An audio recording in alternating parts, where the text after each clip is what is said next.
नमस्कार, बिहार मिथिला न्यूज़ में आपका स्वागत है। मैं हूं मनोज। देखिए, विगत 2 दिनों से दरभंगा के तमाम अभिभावकों के जो अपेक्षाएं हैं स्कूल पर, और स्कूल मैनेजमेंट जो वादे करती है, स्कूल मैनेजमेंट जो बच्चों के संरक्षण और शैक्षणिक विकास गुणवत्तापूर्ण करती है, इस पर हम अहम चर्चा कर रहे हैं और इसका व्यापक प्रभाव भी देखने को मिला है। सवाल हमारा एक नया है जिस पर हम चर्चा चल रहे हैं। कॉरपोरेट स्कूल और जो नॉन कॉरपोरेट स्कूल हैं उसमें अंतर क्या है? आखिर लोगों का झुकाव कॉरपोरेट स्कूल की तरफ क्यों बढ़ रहा है? किस तरह की सुविधाएं हैं, किस तरह की जो उनका अपेक्षाएं हैं अभिभावक की, वो पूरा कर पा रहे हैं कि नहीं? हम आपको बता दें, अभी हम माउंट लिटरेरा जी स्कूल में हैं जिसका मुख्यालय बॉम्बे में है, और बिहार के कई जिलों में अब इसके ब्रांच खुल गए हैं। नई अपेक्षाओं, नए विश्वास के साथ हमारे साथ सुमित, क्या नाम है आपका? सुमित अरोड़ा जी हैं, जो माउंट लिटरेरा जी स्कूल के प्रिंसिपल हैं, जिनके कदमों पर बड़ी जिम्मेवारी है। और हम बता दें, दरभंगा जैसे क्षेत्र में कॉरपोरेट स्कूल के खुलने के बाद किस तरह के आपको लग रहा है कि कॉरपोरेट स्कूल कितना ज़्यादा यहाँ पर बेनिफिटेड है लोगों के लिए, या फिर आपको क्या लग रहा है कि ये कदम जो है स्कूल का दरभंगा जैसे जगह पर खोलने से क्या? देखिए कि corporate school, when we are opening up the corporate school in the Darbhanga city, so it's basically we can say that the people of Darbhanga, they are having the good opportunity to learn, to get their children admission with the Mount Litera Z School, a big brand, and they can have the benefit of the education pan India also, because we are that kind of a school that who is following the same curriculum, same set everywhere throughout the India. So any parent, suppose any parent is in a transferable job, so they will also get benefited whenever they are going to transfer to any other city and they found the Mount Litera Z School over there. So they will get a huge benefit, not even a single day of education loss will be there for them. I'm asking about the differences between the corporate school and non-corporate school, because desire of the guardians are increasing day by day. See, corporate school, again I am saying कि corporate school जो हैं हमारे, ये एक अलग ही platform पे आते हैं और एक मल्टीपल सेट ऑफ जो है एक्टिविटीज़ के साथ इन्वॉल्व हो रहे हैं। नॉन कॉर्पोरेट स्कूल के पास एक छोटा सा एक अपना एरिया जिसमें हमें उसी के अंदर, उसी दायरे में उनको काम करना है। We are expanding everywhere. हमारे पास इतना मल्टीपल सेट ऑफ एक्टिविटीज़ होती हैं कि जो पेरेंट जो एक इमेजिन एक पर्टिकुलर एक एरिया में नहीं देख पाता, वो हम बहुत सारी चीज़ों के साथ हम पेरेंट को एक अच्छी फैसिलिटीज़ के साथ हम बच्चों को दे पाते हैं वहाँ पर। कि बच्चों की जो कल्चर है यहाँ पे आपने अनुभव किया होगा 5-6-8 महीने से, बच्चों की जो कल्चर एक्टिविटीज़ है, जो उनका डिसिप्लिन है, जो उनका सोशल एक्टिविटीज़ है, वो किस तरह आप ढालते हैं उसको कॉर्पोरेट स्कूल में? हम लोग कॉर्पोरेट स्कूल में we are giving the complete platform to the kids, and on a rotation basis we give platform to each and every child so that they can showcase their talent. एक बच्चा आज किसी चीज़ में है, suppose वो speaking में अच्छा है, तो आज उसको स्पीकिंग के लिए हम लोग डेवलपमेंट करते हैं। We are a school where a grade 2nd child is able to do the comparing of a particular event. So वो प्लेटफॉर्म है, वो आज एक स्पेस, हम जितना ज़्यादा हम स्पेस देंगे बच्चों को, बच्चे उतना ज़्यादा नई नई चीज़ें सीख रहे हैं हमारे पास से। पब्लिक स्पीकिंग इतनी अच्छी होती चली जा रही है बच्चों की कि जिस पर जो धीरे धीरे करके जो वर्किंग है बाकी लोग करते थे, हमारी स्टाइल ऐसी है टीचिंग की, हमारा पैटर्न ऐसा है कि जिससे हर एक बच्चे को चीज़ें अच्छी मिल रही हैं, बच्चों को पूरा शोकेस है। इवन हमारा जो है ग्रेड नर्सरी का बच्चा जो है हमारी असेंबली करने के लिए रेडी है आज की डेट में। तो ये एक प्लेटफॉर्म है एक अच्छा हमारे लिए। ये डिस्ट्रिक्ट वाइज मेट्रोज के जगह डिस्ट्रिक्ट वाइज आपकी पॉलिसी भी चेंज होती होगी, एजुकेशन को लेकर के, टीचर्स के कलेक्शन को लेकर के, टीचर्स के वर्कशॉप को लेकर के, जो क्लास टीचर हैं वो क्या फीडबैक प्रिंसिपल को दे पाते या नहीं, क्योंकि जो सोशल कल्चर है यहाँ का वो मिक्स है, तो उस मिक्स में आपके स्टूडेंट कितना अचीव कर पाते हैं उसको, ये किसे?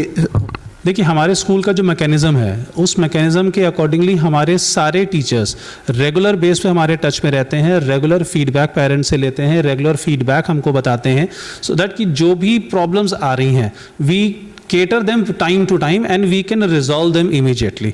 We give assurance to our parents that within 24 hours we are going to resolve their minor problems, and if anything extra is there, for that we need to take extra time for the parents, and then we get that resolved in that particular meantime. Now if we talk about that, just next question was आपका एक और question था इसमें? ये culture mix culture culture जब हम बात कर रहे हैं यहाँ पर, देखिए कल्चर जो है हर जगह का देखिए अपना अलग अलग है। तो बच्चे हमारे इस कल्चर के हैं, हमने इस कल्चर को यहाँ पे देखा और हम बच्चों के अकॉर्डिंगली, जैसे बच्चा हमारे यहाँ का पेरेंट है या हमारे यहाँ का सपोज कोई पेरेंट है किसी भी फैमिली का है जहाँ पर इंग्लिश स्पीकिंग थोड़ी सी अगर कम है, तो हम पेरेंट की भी काउंसलिंग करते हैं वहाँ पर कि पेरेंट भी एटलीस्ट बेसिक लैंग्वेज जो है, बेसिक जो वर्ड्स यूज़ करें, सो दैट कि बच्चे के अंदर वो धीरे धीरे कॉन्फिडेंस डेवलप हो इंग्लिश बोलने का। क्योंकि English all of a sudden नहीं आती, but it takes time and gradually हमें उस पर वर्किंग करनी पड़ेगी। आपका एक नेक्स्ट क्वेश्चन था कि जो है क्या हमारे टीचिंग मेथोडोलॉजी में, पॉलिसीज़ में या टीचर्स की वर्कशॉप में क्या कोई चेंजेस होते हैं? तो मैं बताना चाहूँगा हमारे व्यूअर्स को कि हमारे स्कूल की पॉलिसी ऐसी है कि हमारे यहाँ 1% का डिस्क्रिमिनेशन नहीं है कि हम मेट्रो में कुछ अलग पढ़ा रहे हैं और हम यहाँ पे कुछ अलग पढ़ा रहे हैं। इसीलिए मैंने इससे पहले बोला था कि हम पैन इंडिया सेम है।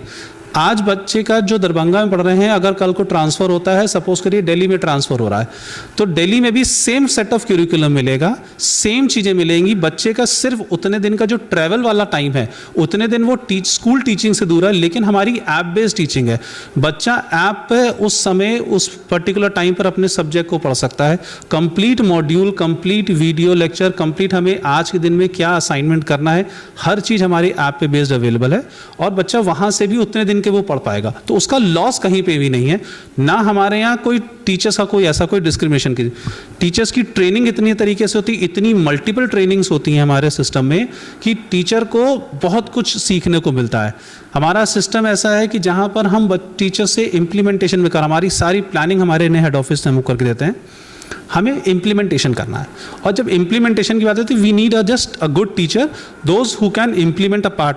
और वो इम्प्लीमेंटेशन हम इतने अच्छे से कराते हैं, इतना स्मूथली कराते हैं वहाँ पर कि हमारे बच्चे को बहुत ईजी समझ में आती है। जब आप ये फील करते हैं कि जिस बच्चे का स्कूल में एडमिशन हुआ है, हाँ जी, वो वीक है, हाँ जी, वो हमारे करिकुलम के अनुसार, सिलेबस के अनुसार उसको पूरी तरह नहीं पकड़ पा रहा है, तो उसके लिए किस तरह की व्यवस्था है? क्या उसके लिए एक्स्ट्रा क्लासेस होते हैं?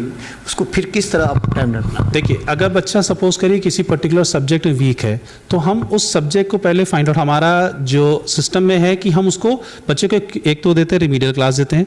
दूसरा मैं आपको बताना चाहूँगा, क्योंकि अब नया सेशन आ रहा है, इस नए सेशन में हम लोग ने क्या चीज़ नया डेवलपमेंट किया।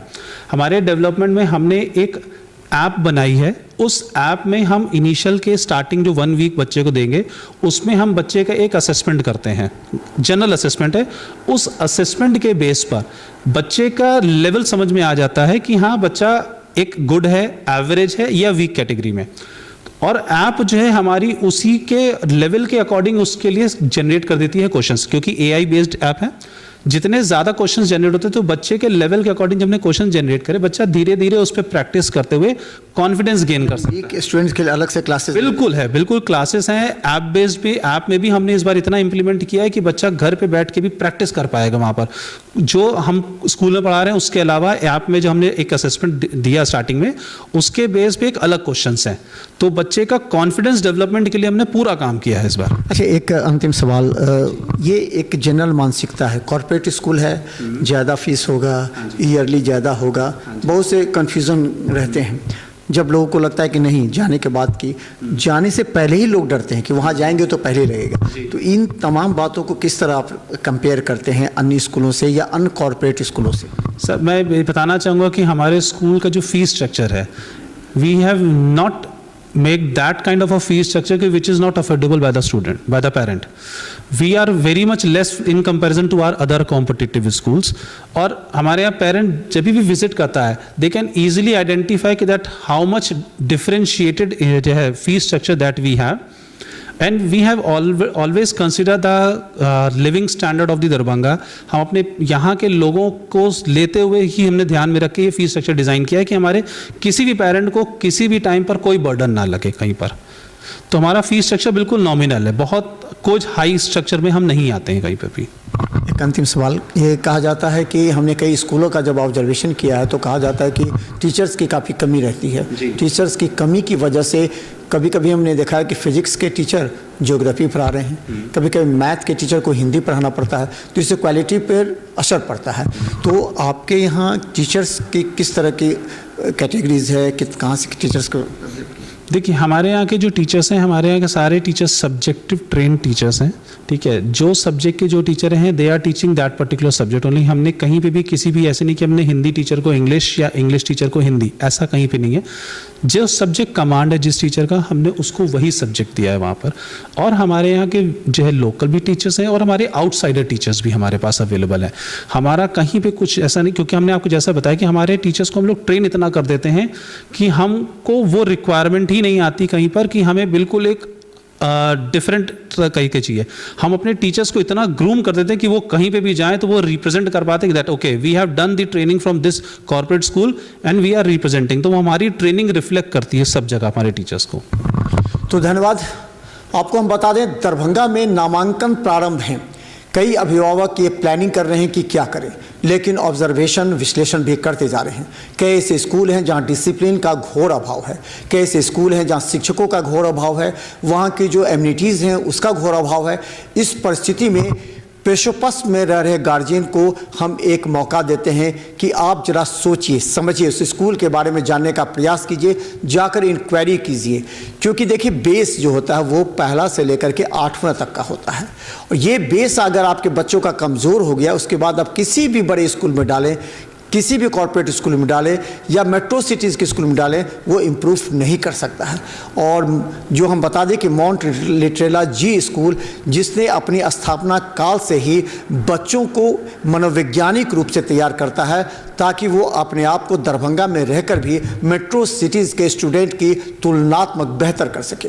तो 8वीं तक का यहाँ स्कूल का है, और यहाँ का जो फीस स्ट्रक्चर है जैसा प्रिंसिपल ने बताया वो नॉर्मल जो सभी गार्जियंस उसको अफोर्ड कर सकते हैं। यहाँ की क्वालिटी एजुकेशन पर विशेष ध्यान है। हमने कई ऐसे कॉर्पोरेट स्कूल को देखे, लेकिन इस कॉर्पोरेट स्कूल की विशेषता कुछ और है, ये आपको यहाँ आने पर ही पता लगेगा। देखते रहिए बिहार मिथिला न्यूज़। यूट्यूब में सब्सक्राइब कीजिए। GTPL और सिटी केबल चैनल पर लाखों लोग हमें हर घंटे ब्रेकिंग के साथ देख रहे हैं। धन्यवाद।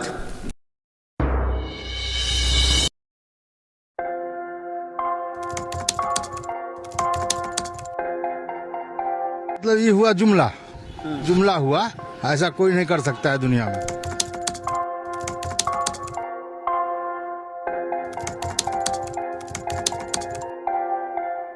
वोट बैंक के लिए तो कोई कुछ कर सकता है। मतलब वो इलेक्शन टाइम है, डोर टू डोर आएंगे, कहेंगे कि ये वोट